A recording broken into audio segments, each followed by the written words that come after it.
Vox Populi, Vox Dei. Suara rakyat adalah suara Tuhan merupakan ungkapan dalam bahasa Latin yang mengandung makna bahwa suara rakyat harus dihargai sebagai kehendak ilahi.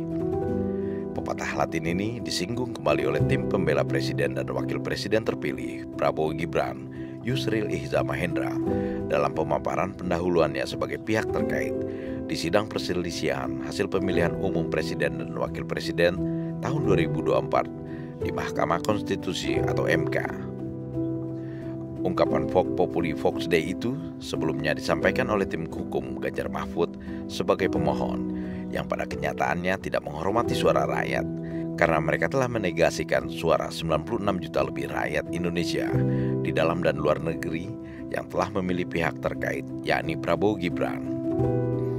Suara yang diperoleh Prabowo Gibran dalam Pilpres 2024 menurut Yusril adalah murni suara rakyat yang harus dihargai sebagai suara Tuhan, sebagaimana yang terkandung dalam adagium Vox Populi Vox Dei.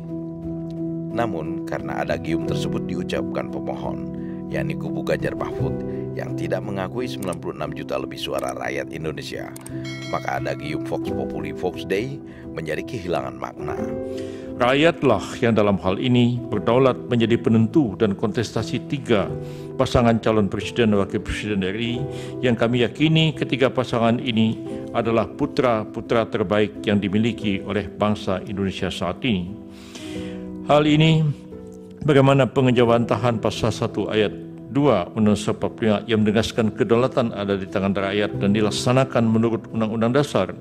Hal ini pula telah disadari pemohon sendiri dengan mengutip adagium Vox Populi Vox Dei. Suara rakyat adalah suara Tuhan. Justru atas narasi-narasi pemohon dan petitum pemohon yang menegasikan suara 96 juta lebih rakyat Indonesia itu kepada pihak terkait, itulah yang membuat adagium itu kehilangan maknanya. Mengutip pernyataan pemohon pada halaman 12 permohonan yang menyatakan rakyat tak lagi berdaulat dengan suara mereka. Yusril mengungkapkan bahwa pasangan Prabowo Gibran telah memenuhi syarat untuk dilantik sebagai presiden dan wakil presiden sesuai amanat Undang-Undang Dasar 1945 Pasal 6A.